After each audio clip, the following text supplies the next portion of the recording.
El Valle de los Laureles amaneció envuelto en una bruma espesa que parecía querer ocultar la magnitud del duelo que embargaba a la región entera. Esteban Roel observaba desde el ventanal de la biblioteca cómo los carruajes y vehículos negros se alineaban con una precisión militar a lo largo del sendero de cipreses centenarios. El silencio en el interior de la casona era denso, interrumpido únicamente por el crujido rítmico de la madera vieja y el susurro de los sirvientes que preparaban el banquete fúnebre. Su padre, el gran don Julián Roel, yacía ahora bajo la tierra fresca, dejando tras de sí un vacío que nadie en el pueblo se sentía capaz de llenar con dignidad. Esteban sentía el peso de los retratos familiares que lo vigilaban desde las paredes, lienzos de hombres severos que habían construido aquel imperio de trigo y ganado con una voluntad inquebrantable. A sus 42 años, el regreso al hogar no era el triunfo que imaginó, sino una rendición ante el destino. La figura de su madre, Clara de Roel, emergió de las sombras del pasillo con una rectitud que desafiaba el paso de las décadas y el dolor reciente. Su vestido de luto no tenía una sola arruga, y sus ojos, fríos como piedras de río, escudriñaban a su hijo buscando cualquier signo de la debilidad que siempre le había reprochado.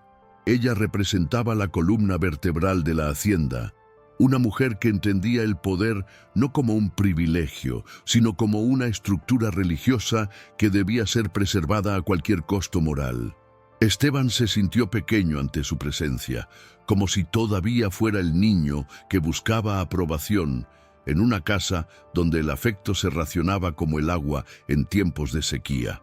El aroma a incienso y flores marchitas inundaba cada rincón, creando una atmósfera de mausoleo habitable donde el aire se sentía viciado. Madre e hijo compartían un espacio cargado de palabras no dichas, un pacto silencioso de lealtad a un apellido que brillaba más que el oro. Afuera, el pueblo de San Lorenzo se había detenido por completo para honrar al hombre que, según el mito local, los había salvado de la miseria absoluta. Don Julián no era solo un terrateniente, era el benefactor que había construido la escuela, la clínica y la cooperativa que mantenía a cientos de familias con vida. Esteban recordaba las historias que su padre le contaba sobre los inicios humildes, sobre cómo cada hectárea de los Laureles había sido ganada con el sudor de una frente que nunca conoció el descanso. La comunidad veía en los Roel a unos dioses terrenales, protectores de una paz social que parecía inquebrantable en un país convulso por las injusticias. Sin embargo, en la mirada de los ancianos que sostenían sus sombreros frente al féretro, Esteban percibía un matiz de temor reverencial que no terminaba de encajar con la gratitud. Era una devoción extraña, una mezcla de respeto y una obediencia que parecía haber sido forjada a base de una dependencia absoluta y profunda. La oficina de su padre permanecía intacta, con el rastro del humo de tabaco aún impregnado en las cortinas de terciopelo verde que bloqueaban la luz del sol. Esteban se sentó en la silla de cuero desgastado, sintiendo que aquel mueble le quedaba demasiado grande para sus aspiraciones de agrónomo dedicado a la ciencia y no al mando. Sobre el escritorio de caoba descansaban las últimas cartas de agradecimiento de la parroquia y los informes de una cosecha que prometía récords históricos de producción. Todo en aquel santuario privado hablaba de orden, de una prosperidad que parecía brotar naturalmente de una tierra bendecida por una providencia divina y exclusiva. Pero al deslizar las manos por la superficie fría de la madera, Esteban experimentó una inquietud física, una vibración de algo que no pertenecía a la armonía visual de la estancia. Era la sensación de estar pisando un terreno cuyas bases no eran de roca sólida, sino de algo mucho más volátil y peligroso. A pesar de la gloria que rodeaba el nombre de su familia, Esteban siempre había sentido una desconexión emocional con la administración directa de las tierras de la hacienda. Había preferido los laboratorios y los estudios de suelo, lejos de la política de pasillo y las decisiones que afectaban el destino de los campesinos del valle. Su padre lo llamaba el técnico, con un tono que oscilaba entre el orgullo por su educación y el desprecio por su falta de instinto para la dominación. Ahora, como único heredero varón, la responsabilidad de mantener el equilibrio de los laureles caía sobre sus hombros con una fuerza que amenazaba con aplastarlo definitivamente. No se trataba solo de gestionar cultivos, sino de encarnar la leyenda de un hombre que nunca se equivocó, un santo laico que gobernó con mano de hierro y guante de seda. La presión social era un muro invisible que lo rodeaba, recordándole que cada uno de sus movimientos sería juzgado por la historia.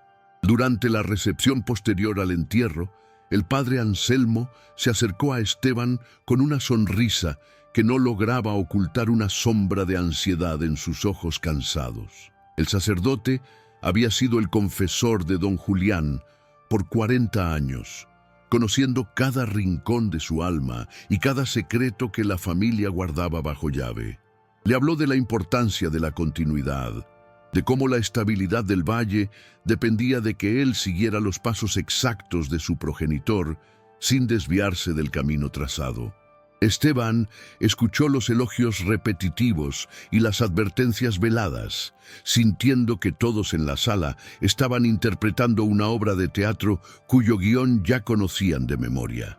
La opulencia de la casona, con sus arañas de cristal y sus suelos de mármol importado, le pareció por un momento un decorado frágil que cualquier ráfaga de viento podría derribar. El vino tinto circulaba entre los invitados, y las risas contenidas celebraban la vida de un hombre cuya sombra se proyectaba infinitamente. Clara se movía entre los invitados como una reina que acaba de consolidar su regencia, asegurándose de que cada alianza comercial y política permaneciera intacta tras la pérdida. Para ella, el mundo era un tablero de ajedrez donde las piezas de los Roel siempre ocupaban las posiciones de mayor privilegio y seguridad estratégica. Observaba a su hijo con una mezcla de vigilancia y sospecha, consciente de que Esteban poseía una fibra moral que podría resultar inconveniente para el futuro de la casta. La relación entre ambos siempre fue una negociación de silencios, un entendimiento tácito de que había preguntas que nunca debían ser formuladas en voz alta en aquella casa. Ella sabía que el orden social del valle era una construcción artificial que requería de una vigilancia constante para no desmoronarse ante el primer signo de duda. En los Laureles, la verdad era un lujo que solo los que no tenían nada que perder podían permitirse de vez en cuando. Al caer la noche, cuando el último invitado se hubo marchado y la casa recuperó su calma sepulcral, Esteban se encontró solo frente a la caja fuerte empotrada. La llave, que su padre siempre llevó colgada del cuello, ahora descansaba pesada en su propio bolsillo, como un recordatorio de su nueva y absoluta autoridad legal. El viento soplaba con fuerza afuera, golpeando las ramas de los laureles contra las ventanas, creando un ritmo inquietante que aceleraba el pulso del hombre solitario.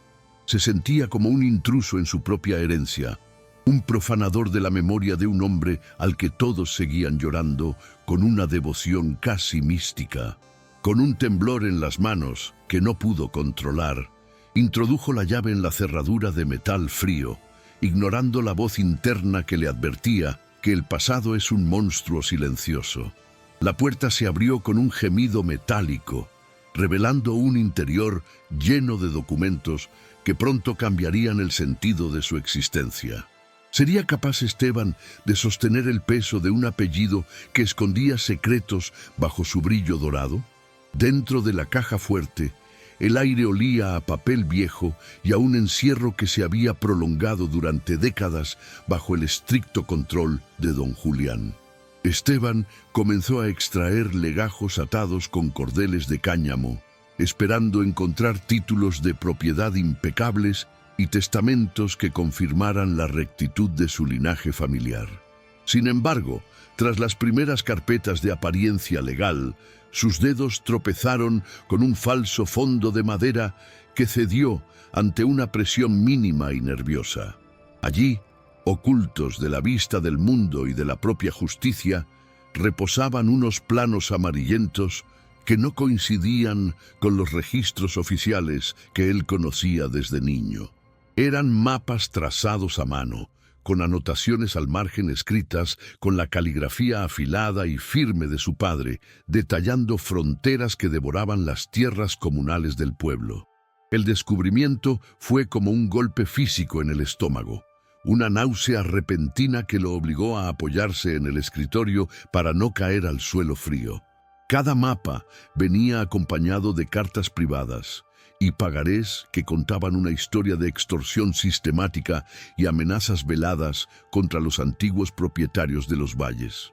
Esteban leyó con horror cómo familias enteras habían sido despojadas de su sustento mediante documentos falsificados y deudas inventadas que su padre compraba por una fracción de su valor real. La imagen del santo filántropo que construía escuelas se desmoronaba segundo a segundo, revelando a un depredador social que había diseñado la prosperidad del pueblo como una jaula de oro. Los nombres de los perjudicados eran rostros que él veía cada domingo en la plaza, hombres y mujeres que hoy lloraban al hombre que les había robado el futuro. El peso de aquellos papeles parecía aumentar con cada línea leída, transformando la herencia de los Roel en un monumento erigido sobre los restos de un saqueo silencioso. La traición de la memoria era tan profunda que Esteban sintió que su propia infancia había sido una alucinación construida por un hábil mentiroso. El silencio de la biblioteca se volvió insoportable, como si las paredes mismas estuvieran gritando las verdades que habían presenciado durante los últimos 40 años de gestión familiar. Esteban cerró los ojos, intentando reconciliar al padre que lo abrazaba de niño con el hombre que firmaba órdenes de desahucio ilegales con una frialdad absoluta. No se trataba de un error administrativo aislado, sino de una arquitectura de fraude diseñada para que nadie pudiera reclamar jamás lo que legítimamente les pertenecía por ley. Al observar los sellos notariales, reconoció firmas de funcionarios que aún ocupaban cargos importantes en la capital provincial, lo que sugería una red de complicidad aterradora.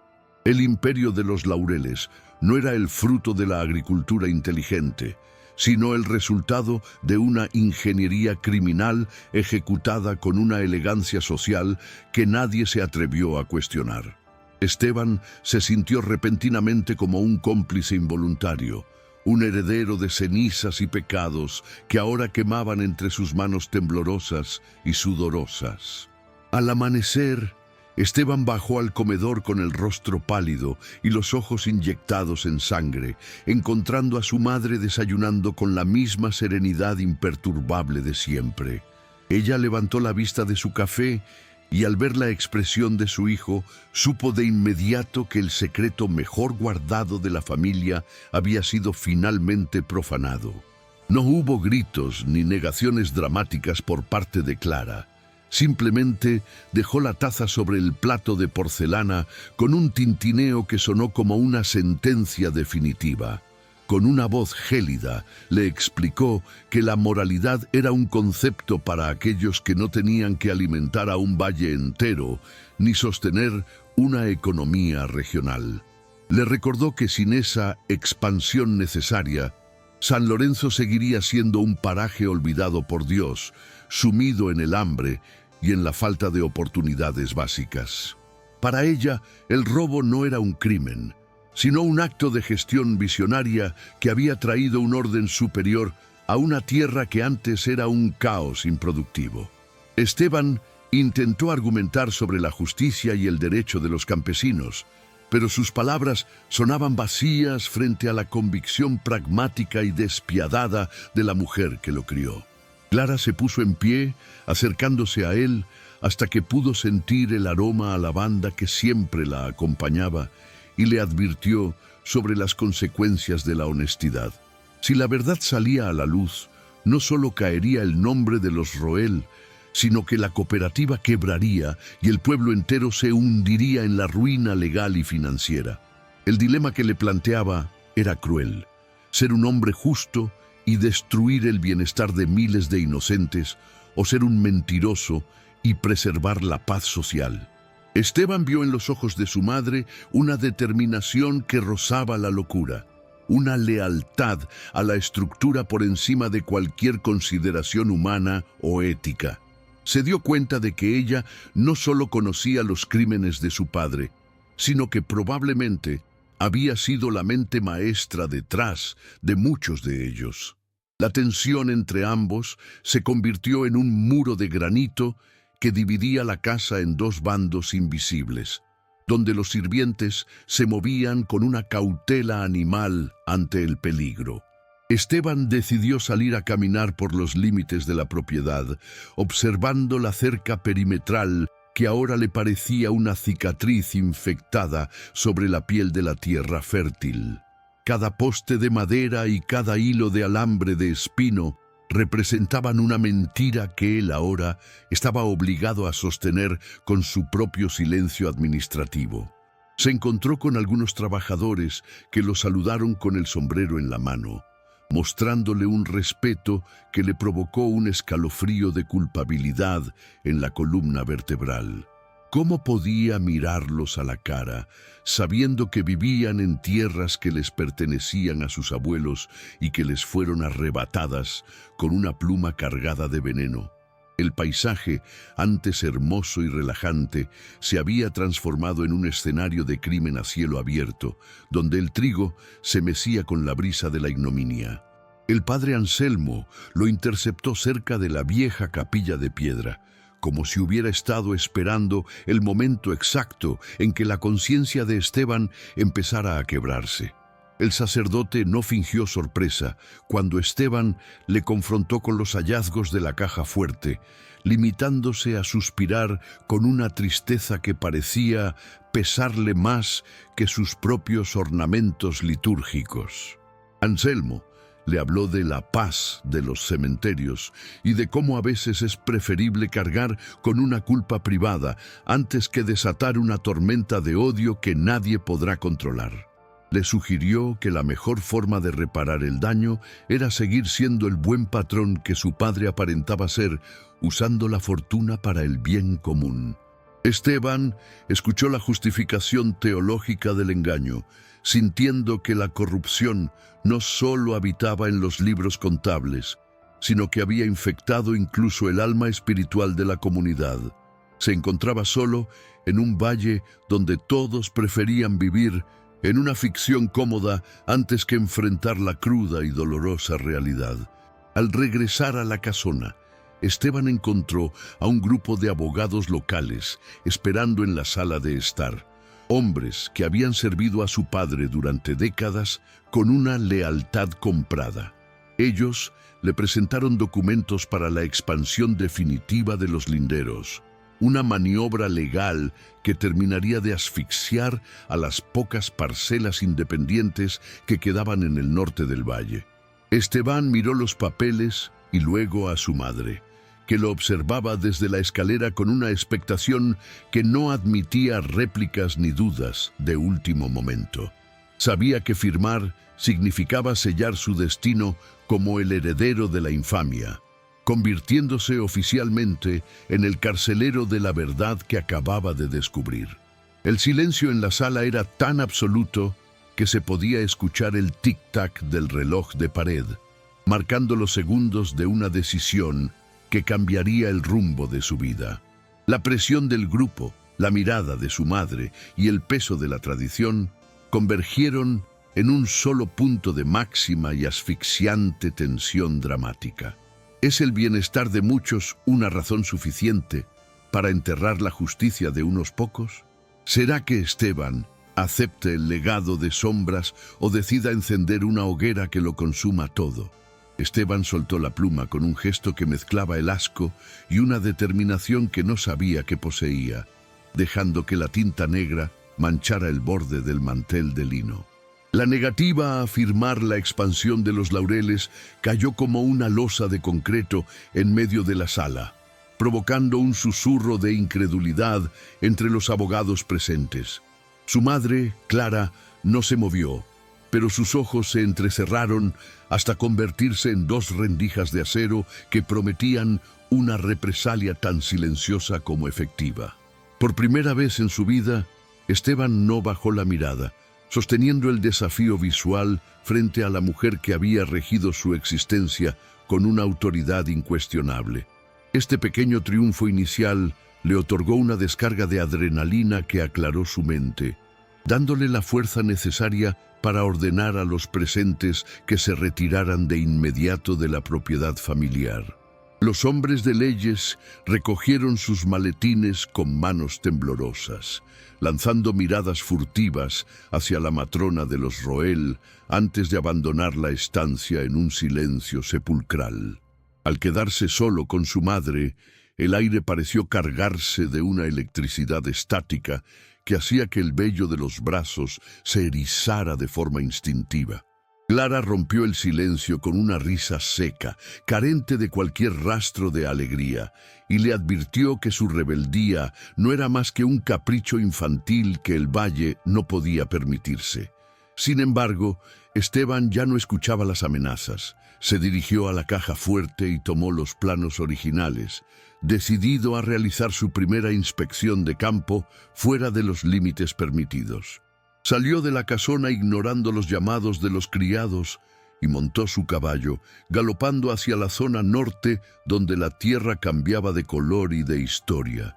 Sentía que cada metro avanzado era una reconquista de su propia integridad, un alejamiento de la mentira que había respirado desde el día de su nacimiento. El sol de la tarde golpeaba con fuerza, iluminando los campos de trigo que ahora le parecían una ofrenda robada a un Dios que ya no escuchaba oraciones. Llegó a la parcela de los antiguos dueños, un terreno que oficialmente figuraba como propiedad de los Roel, pero que en los mapas ocultos aparecía con el nombre de la familia Sandoval. Allí encontró restos de una vieja casona derruida, devorada por la maleza y el olvido, que servía como testimonio mudo de una expulsión violenta y planificada hace décadas. Al bajar del caballo, Esteban sintió que el suelo bajo sus pies tenía una textura diferente, menos dócil que la tierra labrada mecánicamente en el resto de la inmensa hacienda. Comenzó a comparar los puntos de referencia geográficos con los planos amarillentos, confirmando que el robo se extendía mucho más allá de lo que su imaginación más pesimista le había sugerido. No era solo tierra lo que se habían llevado, era la identidad de un linaje que había sido borrado del mapa para que los Roel pudieran reinar sin competencia. La evidencia física de la usurpación era tan abrumadora que Esteban sintió la necesidad de arrodillarse sobre la tierra seca. Mientras exploraba las ruinas, un hombre anciano de piel curtida por el sol y manos nudosas emergió de entre los matorrales, observando al patrón con una mezcla de curiosidad y desconfianza. Era don Mateo, uno de los pocos sobrevivientes de la generación que vio cómo las cercas de los laureles se movían misteriosamente durante las noches de tormenta. Esteban no intentó ocultar los planos, sino que los extendió frente al viejo campesino buscando una validación humana que los documentos fríos no podían proporcionarle por completo. Don Mateo acarició el papel viejo con una reverencia casi religiosa, reconociendo la caligrafía de los agrimensores que habían sido sobornados para traicionar a su propio pueblo y a sus vecinos. El anciano relató, con una voz que parecía venir de un tiempo lejano, cómo su familia fue obligada a firmar la venta bajo la amenaza de ver sus cultivos quemados y su ganado envenenado. Fue el primer triunfo de Esteban, encontrar un testigo vivo dispuesto a hablar, aunque fuera en el susurro de la clandestinidad. La conversación con don Mateo le proporcionó a Esteban las piezas faltantes de un rompecabezas de dolor que la historia oficial de San Lorenzo había decidido ignorar por conveniencia. El anciano le explicó que el miedo no era solo a lo roel, sino a la pérdida de la armonía que la mentira sostenía como un andamio invisible pero necesario. Esteban comprendió que su lucha no sería contra un enemigo externo, sino contra el propio agradecimiento de un pueblo que prefería la mano que los alimentaba, aunque esa mano estuviera manchada de sangre. A pesar de la gravedad del relato, Esteban sintió una extraña paz al saber que no estaba loco y que su instinto de justicia tenía una base sólida y humana. Le prometió a Mateo que las cosas cambiarían, una promesa que el anciano recibió con una sonrisa triste que denotaba más lástima que esperanza real. El agrónomo regresó a su caballo con una nueva claridad mental, sabiendo que el camino de regreso a la hacienda sería el inicio de una guerra interna. Al volver a la casona, Esteban encontró que su madre no se había quedado de brazos cruzados, pues el padre Anselmo lo esperaba en el estudio con una expresión de profunda preocupación pastoral. El sacerdote intentó apelar a su sentido de la piedad filial, argumentando que desenterrar el pasado solo traería miseria a los que hoy vivían con dignidad gracias al trabajo. Le recordó que la caridad de su padre había redimido cualquier pecado de juventud y que Dios valoraba más la paz del presente que la rectitud del pasado lejano. Esteban lo escuchó con una paciencia gélida, dándose cuenta de que la Iglesia era un socio más en la empresa del silencio que mantenía al valle bajo un hechizo de falsa prosperidad. Ya no era el hombre sumiso que aceptaba los dogmas familiares sin cuestionar la fuente de donde provenían las bendiciones que recibía a diario. Con un gesto firme, le mostró al padre Anselmo los documentos de extorsión, obligando al clérigo a apartar la vista ante la evidencia irrefutable del crimen. Esa noche, Esteban comenzó a redactar los documentos legales para la restitución de la parcela de los Sandoval, un acto que sabía que sería interpretado como una declaración de locura por la élite local. Trabajó hasta la madrugada, rodeado de libros contables y mapas, sintiendo que por primera vez en su vida estaba ejerciendo su profesión con un propósito superior a la rentabilidad. La luz de la lámpara proyectaba sombras alargadas en las paredes, simulando gigantes que acechaban su escritorio. Pero él ya no sentía el miedo paralizante de los días anteriores. Cada palabra que escribía era un clavo en el ataúd de la farsa que había sido su vida, un paso hacia una libertad que olía a tierra mojada y a verdad amarga. Sabía que al amanecer, su decisión de devolver la tierra provocaría un sismo social cuyas réplicas alcanzarían todos los rincones del Valle de los Laureles. Esteban Roel estaba dispuesto a perderlo todo con tal de recuperar su nombre y la dignidad de su herencia. El primer triunfo no fue la recuperación de la tierra, sino la conquista de su propia voluntad frente a la opresión de un linaje que exigía obediencia ciega a sus pecados. Al mirar por la ventana hacia los campos oscuros, Esteban se sintió como un guardián de una verdad que nadie quería escuchar, un faro en medio de una niebla de conveniencia. Mañana entregaría el primer pliego de restitución en la oficina del notario del pueblo, desafiando abiertamente la estructura de poder que su madre defendía con uñas y dientes. No había vuelta atrás en el camino de la rectitud, y aunque la soledad empezaba a envolverlo, la sensación de estar haciendo lo correcto era un combustible inagotable para su alma. Los Laureles ya nunca volverían a ser el refugio seguro de la mentira, porque un solo hombre había decidido que la justicia valía más que toda la fortuna acumulada en siglos. El aire de la noche entró fresco por la ventana, limpiando simbólicamente el ambiente viciado de la oficina de su padre. ¿Logrará Esteban que el pueblo acepte una justicia que amenaza con quitarles el pan de la boca? ¿Será el inicio de la redención o el primer paso hacia su propio destierro social? La mañana en que Esteban presentó los documentos de restitución en la notaría de San Lorenzo, el aire del pueblo pareció volverse irrespirable, cargado de una tensión que se filtraba por las rendijas de las casas. El notario, un hombre que había envejecido sellando los secretos de don Julián, recibió los papeles con manos que no dejaban de temblar, evitando el contacto visual con el nuevo patrón. La noticia de que el heredero de los Laureles pretendía fragmentar la propiedad para devolver parcelas a familias olvidadas corrió como el fuego en un campo de trigo seco. En pocas horas, lo que Esteban consideraba un acto de justicia elemental fue transformado por los rumores en una amenaza directa contra la estabilidad económica de todos los habitantes. Los comerciantes cerraron sus puertas a su paso y los trabajadores de la cooperativa se agrupaban en las esquinas, observándolo con una hostilidad que nacía del miedo a perder sus empleos. No entendían de títulos de propiedad ni de deudas históricas. Solo entendían que el orden que les daba de comer estaba siendo saboteado por el propio dueño del valle. Esteban intentó explicar sus razones en la plaza principal, pero se encontró con un muro de rostros endurecidos por la desconfianza y la sospecha de que había una agenda oculta tras su generosidad. Se dio cuenta de que la verdad, cuando llega para destruir una comodidad establecida, es recibida con más odio que la mentira más flagrante y dolorosa. La gente no quería ser liberada de una injusticia que ya habían normalizado y que les permitía tener un techo y educación para sus hijos cada año.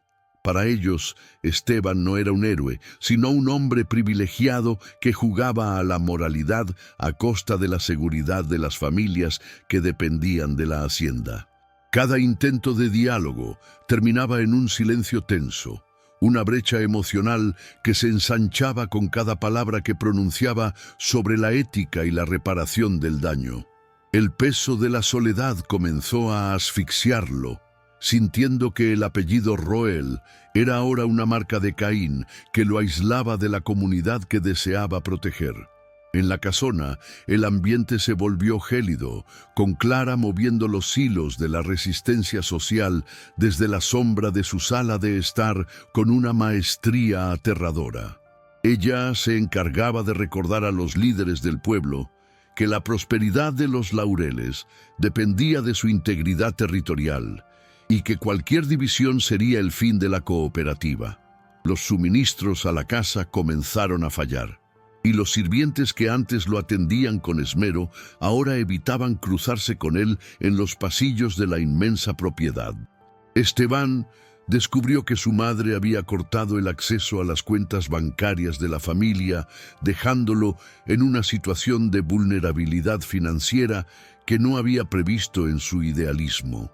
Ella sabía que el hambre de justicia se cura pronto cuando empieza el hambre física, y estaba dispuesta a doblegar la voluntad de su hijo mediante el aislamiento más absoluto.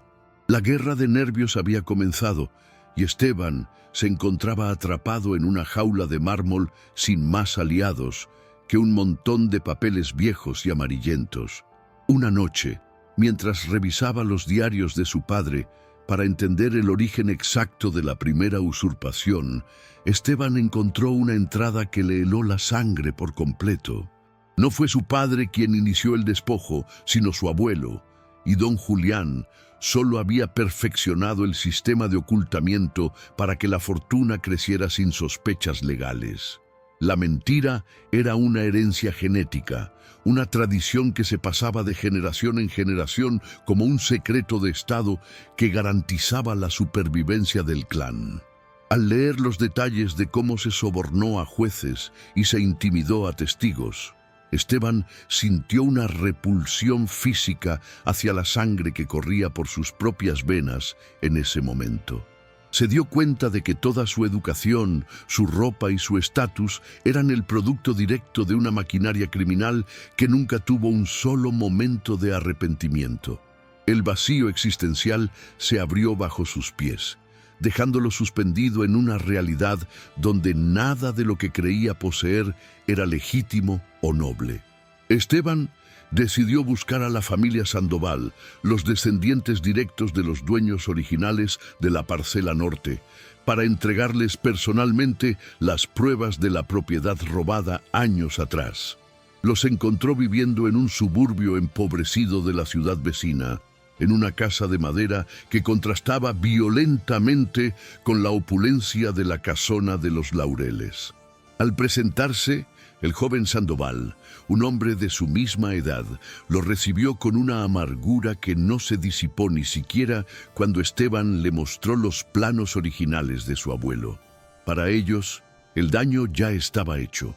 La falta de tierras los había condenado a una vida de carencias y trabajos mal pagados durante 3 largas y duras décadas.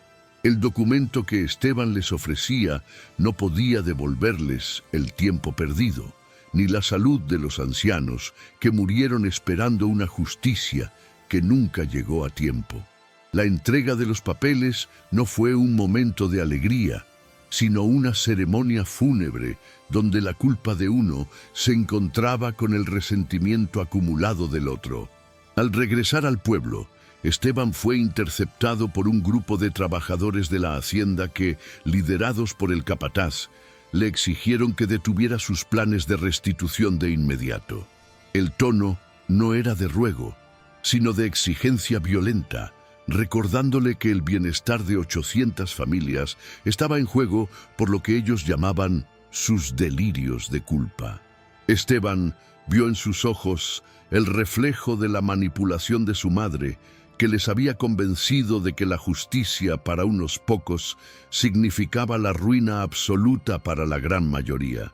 Intentó hablarles de los Sandoval, del derecho legítimo y de la dignidad, pero sus palabras morían antes de llegar a los oídos de hombres que temían no poder alimentar a sus hijos. La multitud se dispersó, dejando un rastro de amenazas veladas y una sensación de peligro inminente que Esteban nunca había experimentado en su vida tranquila de ciudad. El valle que antes le parecía un paraíso se había transformado en un territorio hostil, donde cada sombra ocultaba un posible enemigo armado con odio. El padre Anselmo lo visitó esa misma tarde, no para consolarlo, sino para informarle que la diócesis estaba recibiendo quejas sobre su comportamiento errático, que ponía en peligro la paz social. El sacerdote le sugirió que hiciera una donación importante a la iglesia en lugar de devolver las tierras, argumentando que el dinero limpiaría la mancha de forma más eficiente y discreta. Esteban comprendió entonces que el sistema de complicidades era tan perfecto que incluso la fe había sido comprada con el oro de los despojos familiares de los Roel. Se sintió como un extranjero en su propia tierra, un hombre que hablaba un idioma moral que nadie en San Lorenzo estaba interesado en aprender o en practicar.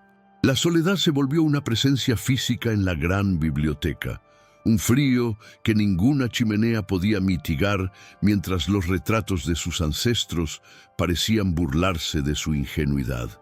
Estaba solo contra un pueblo entero que prefería la seguridad de una mentira conocida a la incertidumbre de una verdad restauradora. A pesar del rechazo, Esteban continuó documentando cada hectárea robada, pasando noches enteras sin dormir bajo la luz tenue de una vela para no atraer la atención de los vigilantes de su madre. Descubrió que la escuela y la clínica del pueblo habían sido construidas en terrenos que también fueron usurpados, lo que convertía a cada beneficio público en un fruto del mismo árbol podrido. La complejidad del fraude era tal que desmantelarlo significaría literalmente deshacer el pueblo entero y reconstruirlo desde sus cimientos más profundos y dolorosos. Esteban se preguntaba si era posible extirpar el cáncer sin matar al paciente. o si la mentira se había convertido en la sangre misma que mantenía vivo el organismo de San Lorenzo. La duda comenzó a minar su resistencia, haciéndole cuestionar si su búsqueda de la verdad era un acto de valentía o una forma extrema de egoísmo moral. El silencio de la noche solo le devolvía el eco de sus propios pensamientos atormentados por la responsabilidad de una herencia maldita. Clara entró en la biblioteca sin llamar, portando una elegancia que parecía alimentarse del caos que ella misma había sembrado con tanta diligencia y frialdad. Le entregó a su hijo un documento legal donde se iniciaba un proceso para declararlo mentalmente incapaz de administrar los bienes de la herencia familiar de los Roel. Esteban leyó los cargos de delirios persecutorios y comportamiento antisocial, dándose cuenta de que su madre no dudaría en encerrarlo en un sanatorio con tal de proteger el patrimonio. La mirada de la mujer no mostraba ni rastro de amor maternal, solo la determinación de un general que defiende su última fortaleza ante el avance de un enemigo implacable. Esteban comprendió que el enfrentamiento ya no era por la tierra, sino por su propia libertad y por el derecho a existir fuera de la mentira familiar. La amenaza era real y legalmente sólida. Gracias a los contactos que Clara mantenía en las altas esferas del poder judicial y político de la región. El suspense de medio se intensificaba mientras Esteban guardaba los documentos originales en una bolsa de cuero, consciente de que esa misma noche podrían intentar arrebatárselos por la fuerza. No podía confiar en nadie dentro de la casona, ni siquiera en los criados que lo habían visto crecer, pues todos respondían ahora a las órdenes directas de la gran matrona. El sonido de pasos en el piso superior y el ladrido constante de los perros en el jardín aumentaban su sensación de estar siendo cazado en su propia casa. Decidió que su única salida era hacer pública la información antes de que los abogados de su madre pudieran silenciarlo mediante un juez comprado o una clínica privada.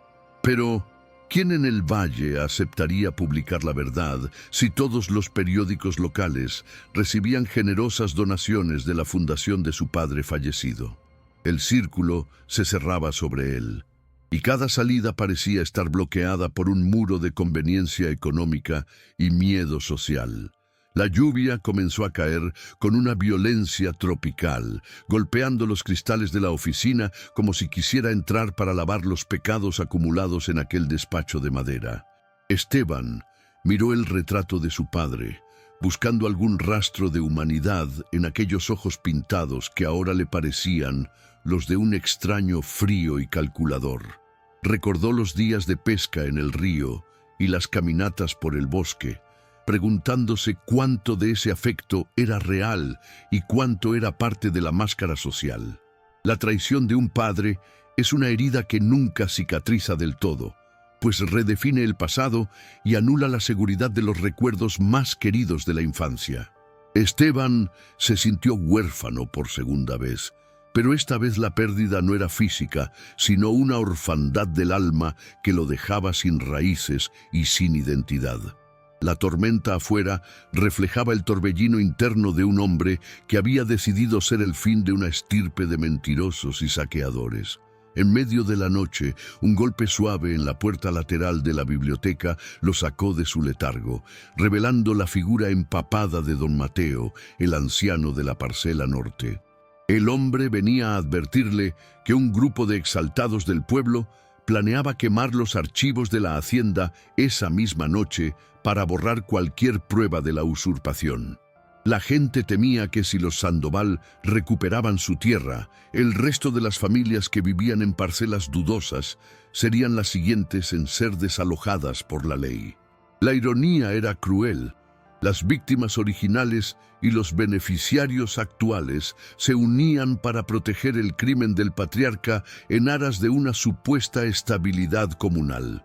Esteban recogió los documentos más importantes, sintiendo que el tiempo se le agotaba y que la violencia física era el siguiente paso lógico en esta escalada de odio.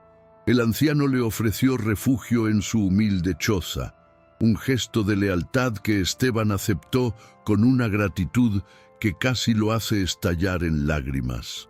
Mientras salían por la puerta de servicio, Esteban vio las luces de las antorchas acercándose por el camino de los cipreses, un resplandor anaranjado que presagiaba la destrucción de su herencia material.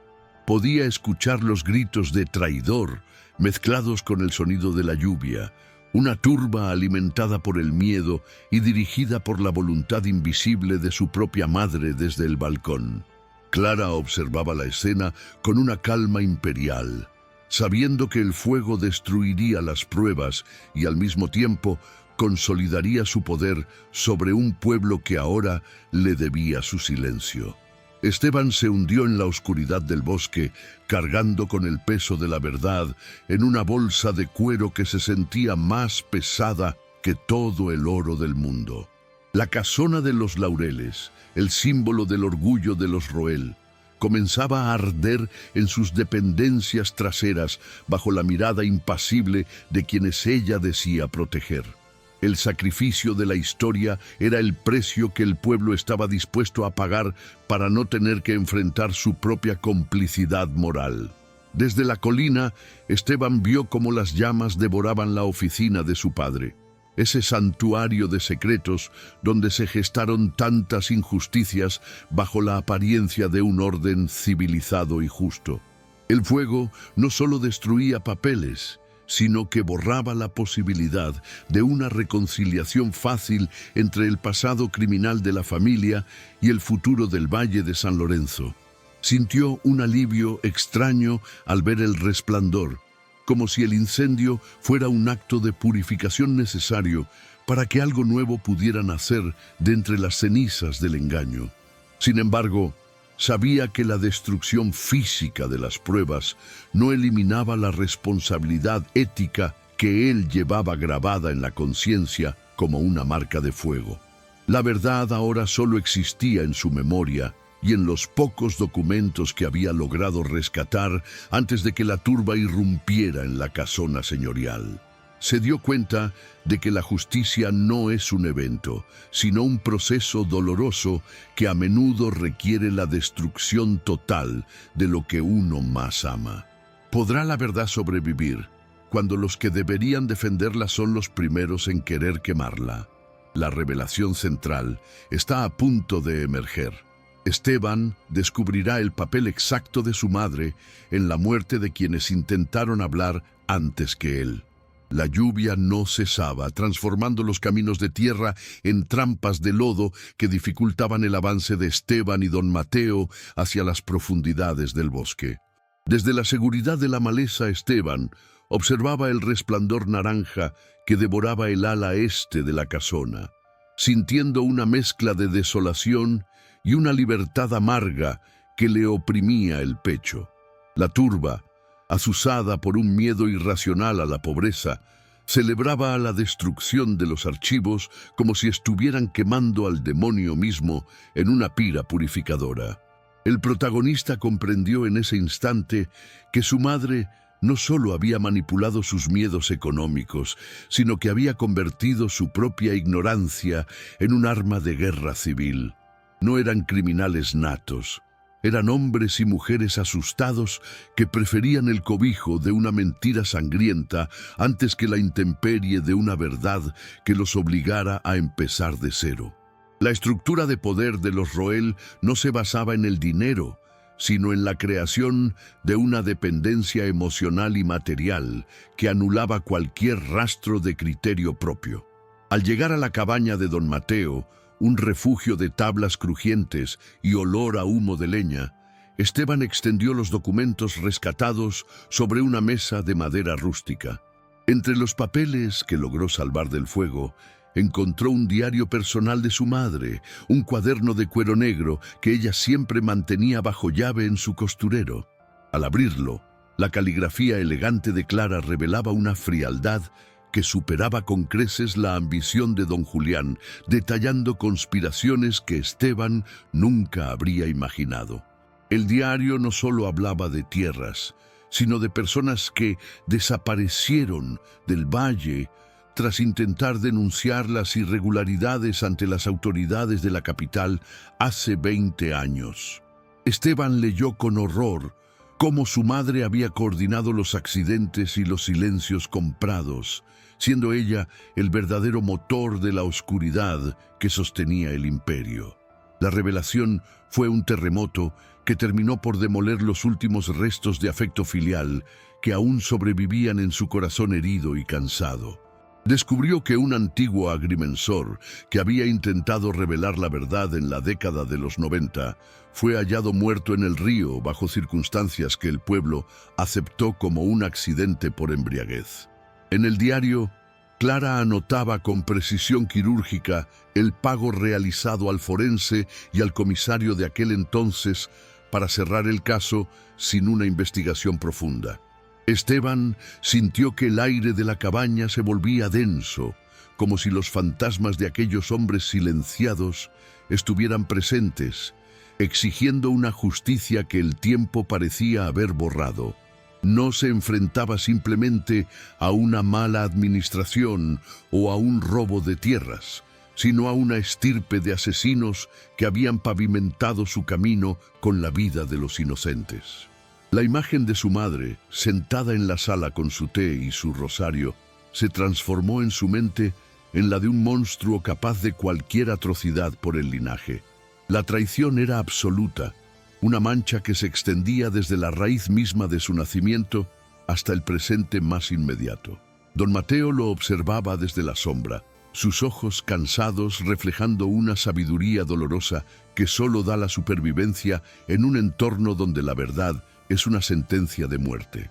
El anciano le confesó que muchos en el pueblo sospechaban de estas muertes, pero que el beneficio económico que don Julián repartía era un sedante demasiado potente para la conciencia colectiva.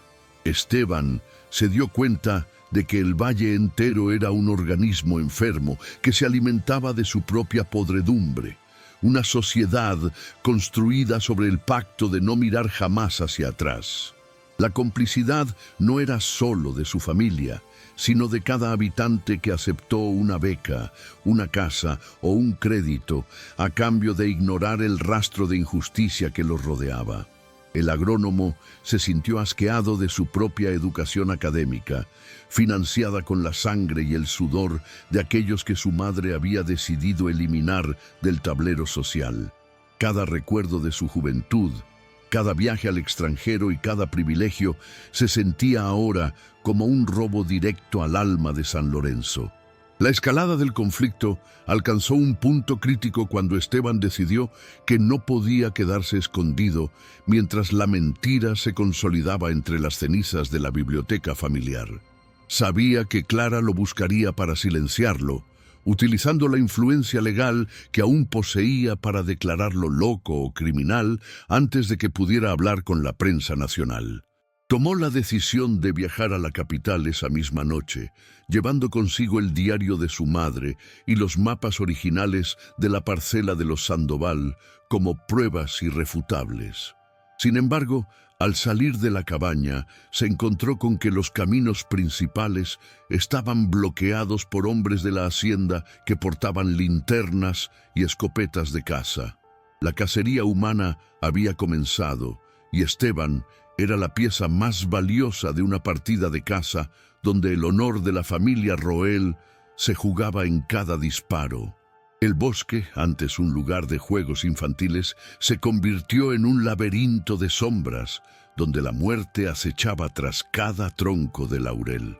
A medida que avanzaba por la maleza, Esteban escuchaba los gritos de sus antiguos empleados llamándolo por su nombre, voces que antes eran de respeto y que ahora destilaban un odio alimentado por la manipulación.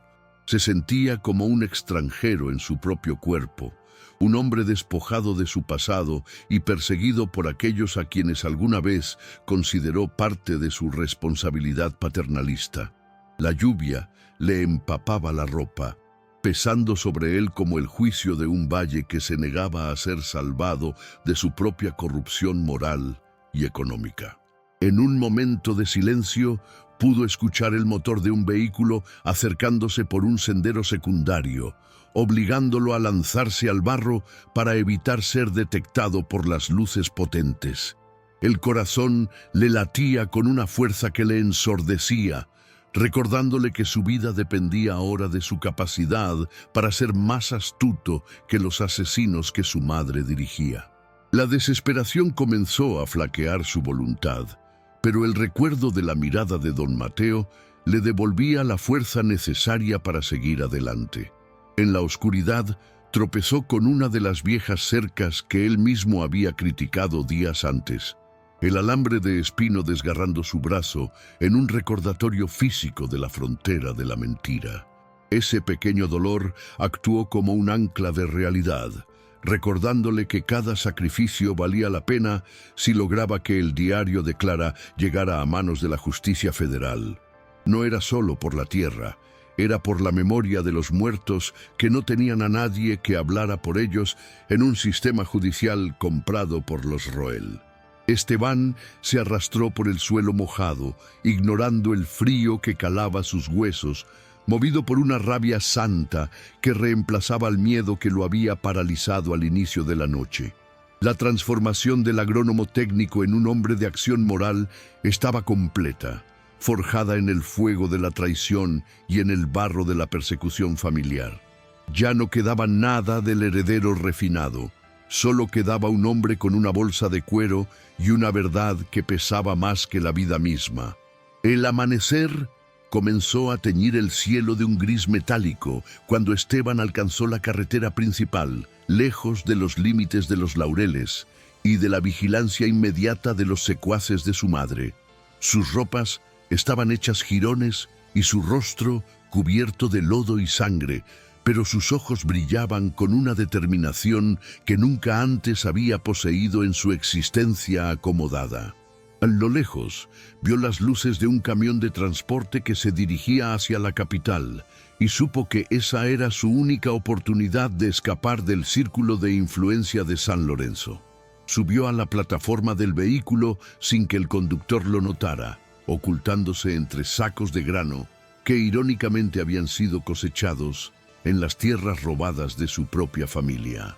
Mientras el camión se alejaba, Esteban observó por última vez el valle desde la distancia, viendo cómo el humo seguía subiendo desde la casona como una señal de socorro que nadie acudiría a atender. El viaje hacia la justicia definitiva apenas comenzaba, y el costo sería la destrucción total de su mundo anterior. ¿Podrá Esteban llegar a la capital antes de que los tentáculos de su madre alcancen a las autoridades de la ciudad? ¿Qué valor tendrá la verdad en un mundo que ya ha decidido quiénes son sus santos y quiénes sus villanos? El amanecer en la capital no trajo la claridad que Esteban esperaba, sino un laberinto de burocracia y miradas esquivas en los pasillos de mármol del Palacio de Justicia. Con el diario de su madre apretado contra el pecho, recorrió oficinas donde el apellido Roel aún abría puertas, pero también activaba alarmas silenciosas entre los funcionarios que debían proteger la ley. La suciedad de su ropa y la herida de su brazo atrajeron la atención de los guardias, pero fue la frialdad de su voz lo que finalmente le consiguió una audiencia con un fiscal federal de carrera. Esteban desplegó los mapas y el cuaderno negro sobre la mesa, observando cómo la expresión del fiscal pasaba del escepticismo profesional a un horror contenido y profundo. Cada página del diario de Clara era un testimonio de muertes silenciadas y sobornos que vinculaban a la hacienda Los Laureles con figuras poderosas que aún caminaban por los mismos pasillos del edificio gubernamental. El peso de la evidencia era tan abrumador que el fiscal ordenó cerrar la puerta con llave, consciente de que la información que tenía frente a él podía derribar no solo a una familia, sino a toda una estructura de poder regional. Sin embargo, A medida que avanzaban las horas, Esteban percibió que la justicia en la capital era un mecanismo mucho más complejo y lento que la venganza directa de su madre en el valle. El fiscal le explicó que para proceder contra Clara de Roel se necesitaba una ratificación pública de los hechos, una denuncia que el pueblo de San Lorenzo se negaba a respaldar por miedo a su propia ruina económica. La justicia federal no podía actuar en el vacío, y la desaparición de los archivos originales en el incendio de la casona dejaba a Esteban en una posición de vulnerabilidad legal extrema y peligrosa. Le advirtieron que su madre ya había interpuesto la demanda de incapacidad mental en su contra y que la policía local tenía órdenes de detenerlo si regresaba al valle bajo cualquier pretexto.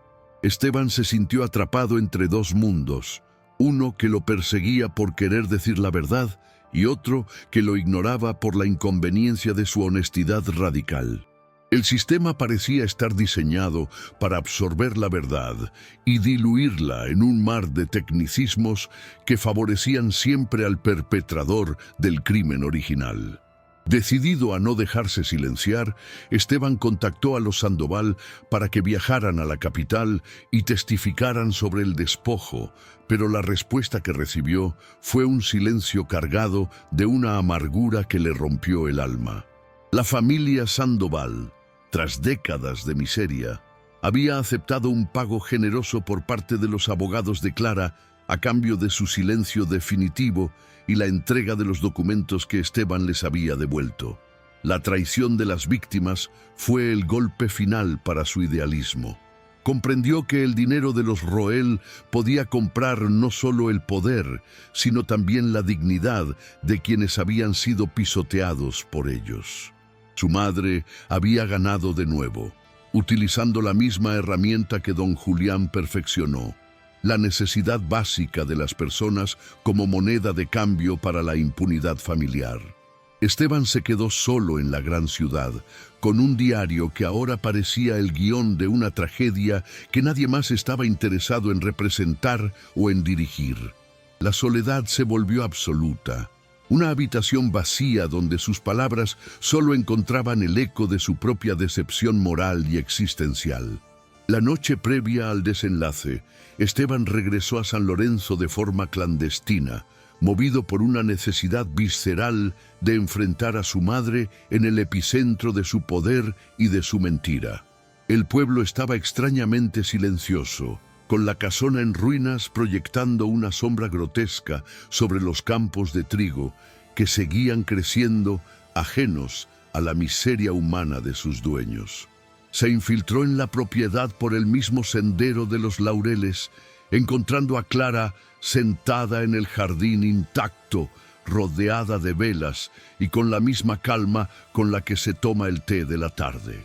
No hubo gritos ni persecuciones. Ella lo esperaba como quien espera el regreso de un hijo pródigo que finalmente ha entendido las reglas de un juego cruel y necesario. Clara le ofreció un trato final. Si entregaba el diario y aceptaba el diagnóstico de incapacidad temporal, ella le permitiría vivir en el extranjero con una renta que le aseguraría una vida de lujos y de olvido total. Fue una oferta de rendición disfrazada de misericordia maternal, un último intento de salvar el apellido, sacrificando la verdad. Esteban observó el rostro de la mujer que le dio la vida, reconociendo en ella la encarnación de una maldad que no nace del odio, sino de una convicción absoluta de superioridad social y de casta. Comprendió que el clímax no sería una batalla de gritos o un juicio público con cámaras, sino un enfrentamiento íntimo, donde la justicia sería una decisión silenciosa y amarga tomada en la penumbra. Sin decir una palabra, Esteban sacó el diario de su bolsa y lo sostuvo sobre la llama de una de las velas que adornaban la mesa de mármol del jardín. Clara sonrió, creyendo que su hijo finalmente había cedido al pragmatismo de la sangre, viendo cómo las páginas que contenían sus crímenes empezaban a arder con un resplandor amarillento. Pero lo que ella no sabía era que Esteban ya había enviado copias digitales de cada página a los principales periódicos internacionales antes de cruzar la frontera del valle de regreso a casa. El fuego no era un acto de sumisión, sino el inicio de una quema simbólica que lo liberaba para siempre de la necesidad de ser un roel ante el mundo. Mientras el diario se convertía en cenizas, Esteban le confesó a su madre que el mundo ya conocía la verdad y que, aunque el pueblo eligiera el silencio, la historia de los roel quedaría marcada para siempre en los registros del mundo exterior. Clara perdió su máscara de serenidad y por primera vez el miedo asomó en sus ojos, no por la posibilidad de la cárcel, sino por la destrucción irremediable de su reputación social. La inversión de poder fue silenciosa pero devastadora. Esteban ya no era el hijo rebelde, sino el testigo que había destruido el altar de la familia desde dentro, sin necesidad de armas ni de juicios. Se puso de pie y comenzó a caminar hacia la salida, dejando a su madre sola en un jardín que pronto sería el escenario de una investigación que ninguna cantidad de dinero podría detener. No hubo despedidas ni abrazos, solo el sonido de sus pasos sobre la grava, alejándose de una vida de mentiras que ya no tenían poder sobre su espíritu. La justicia moral se había cumplido en la soledad de aquel encuentro, dejando a ambos vacíos de la ilusión que los unía. Al salir de los límites de los laureles, Esteban se detuvo a mirar el horizonte donde el sol comenzaba a asomar, bañando los campos con una luz que por primera vez le pareció real y no un decorado. Había perdido su fortuna, su hogar y su familia, pero caminaba con una ligereza que nunca había experimentado en sus 40 años de existencia privilegiada y falsa. Sabía que las consecuencias legales tardarían años en llegar y que probablemente el pueblo seguiría protegiendo a Clara por conveniencia. Pero él ya no era parte de ese pacto de sombras. La redención no era un evento público, sino la aceptación de que la honestidad tiene un precio que la mayoría no está dispuesta a pagar, pero que es el único camino hacia la paz. Esteban Roel, el hombre que no tenía nada más que su nombre limpio, se alejó del valle sin mirar atrás, convertido en el primer hombre libre de su linaje en 3 generaciones de opresión. El aire del campo olía a tierra fresca y a un futuro que, aunque incierto y difícil, le pertenecía solo a él por derecho propio. La última imagen de la hacienda fue el humo que aún salía de las ruinas de la oficina de su padre, un monumento a la vanidad que el tiempo se encargaría de borrar definitivamente de la faz de la tierra. Esteban se sentó a la orilla del camino, esperando el autobús que lo llevaría lejos de allí, sintiendo que el ciclo de la herencia maldita se había cerrado con su propia renuncia al poder. Ya no era el agrónomo de la élite, sino un caminante más en un mundo que exigía responsabilidad por cada acto realizado en la oscuridad de los despachos.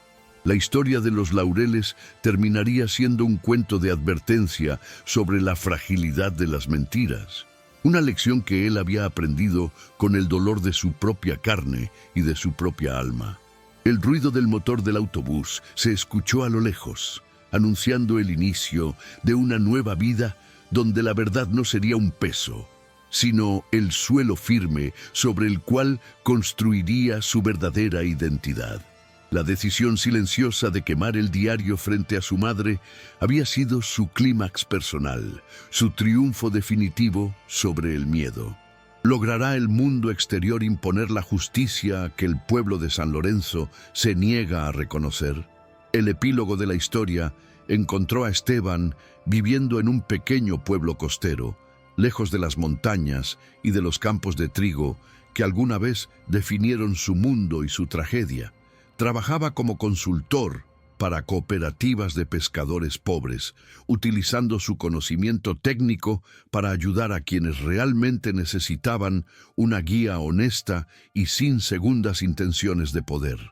No había lujo en su vida, pero cada mañana despertaba con la certeza de que su nombre ya no estaba manchado por el despojo de los inocentes ni por el silencio de los muertos. A veces recibía recortes de prensa que hablaban de los procesos legales eternos que enfrentaba su madre en la capital, juicios que se diluían en el tiempo sin llegar nunca a una sentencia firme o ejemplar. Pero para él, la justicia ya se había cumplido el día que decidió dejar de ser un cómplice y se convirtió en un hombre soberano de su propia conciencia moral. El mar, con su inmensidad y su ritmo constante, le ofrecía una paz que la tierra firme de los Laureles nunca fue capaz de proporcionarle, a pesar de toda su riqueza. En San Lorenzo, la vida continuó con una normalidad aparente, aunque el nombre de los Roel se pronunciaba ahora con una cautela que antes no existía en las conversaciones de la plaza. Clara permanecía en la casona reconstruida, una reina sin súbditos reales que gobernaba sobre un imperio de sombras y de recuerdos amargos que nadie se atrevía a cuestionar en voz alta. La prosperidad del pueblo se mantuvo, pero el brillo de la leyenda de don Julián se había apagado para siempre, reemplazado por un entendimiento tácito de que el bienestar tenía un origen oscuro y vergonzoso. Los habitantes aceptaron la comodidad a cambio de la verdad, cargando con una complicidad silenciosa que se heredaría a las siguientes generaciones como una mancha invisible pero persistente. El valle seguía siendo hermoso, pero para aquellos que conocían la historia, la belleza del paisaje era ahora la máscara de un crimen colectivo que nadie quiso denunciar por miedo al hambre. La mentira se había convertido en el cimiento del pueblo, una base sólida sobre la cual construyeron una realidad que los mantenía a salvo, pero vacíos. Esteban nunca regresó a reclamar su parte de la herencia, dejando que el dinero se perdiera en honorarios de abogados y en las cuentas confiscadas por el Estado en sus lentas investigaciones federales. Entendió que algunas deudas no se pagan con dinero, sino con la ausencia, y que su mayor acto de justicia fue precisamente negarse a participar de nuevo en el sistema que lo creó. A menudo se sentaba en la playa a observar cómo las olas borraban las huellas en la arena, viendo en ese acto natural un símbolo de cómo la vida siempre intenta limpiar los rastros de la ambición humana desmedida. No sentía odio por su madre, sino una lástima profunda por una mujer que prefirió el poder sobre el afecto y la verdad sobre la paz del alma. Ella moriría en su trono de mármol, rodeada de sirvientes pagados y de un pueblo que le temía, pero sin haber conocido jamás la libertad de quien no tiene nada que ocultar al mundo. La honestidad de Esteban era su única fortuna, y la protegía con el celo de quien ha estado a punto de perder su alma en la oscuridad. La reflexión final de la historia se centraba en la idea de que la verdad no siempre trae la felicidad inmediata ni la justicia social perfecta, pero es el único suelo sobre el cual se puede construir una vida auténtica. El espectador se queda con la imagen de Esteban caminando por la orilla, un hombre que eligió ser el fin de una mentira antes que el continuador de una dinastía de sombras y de robos. La pesada herencia no era el dinero ni la tierra, sino el silencio que corrompe todo lo que toca, y Esteban había logrado romper esa cadena con un acto de voluntad solitaria y valiente. San Lorenzo seguiría allí, con sus campos dorados y su paz comprada, pero el eco de la verdad de un solo hombre quedaría flotando en el aire como una advertencia silenciosa para quienes prefieren la comodidad al honor. La historia de los Laureles terminaba no con una celebración, sino con una reflexión amarga y necesaria sobre el precio de la integridad en un mundo que premia la conveniencia por encima de la ética. Al final, queda la pregunta en el aire para el espectador: ¿cuántas de nuestras comodidades actuales están construidas sobre una mentira que preferimos no cuestionar para no perder lo que tenemos? Esteban Roel encontró su respuesta en la soledad y en el mar, aceptando que es mejor ser un paria con la conciencia limpia que un santo sostenido por la sangre de los olvidados por la historia. La justicia, a veces, no es el castigo del culpable, sino la liberación definitiva del inocente que decide dejar de ser parte del círculo del engaño y de la opresión. La pantalla se desvanece a negro mientras el sonido de las olas ahoga los últimos susurros de un valle que eligió el olvido, dejando solo la huella de un hombre que decidió ser el dueño de su propia verdad histórica. ¿Estaría usted dispuesto a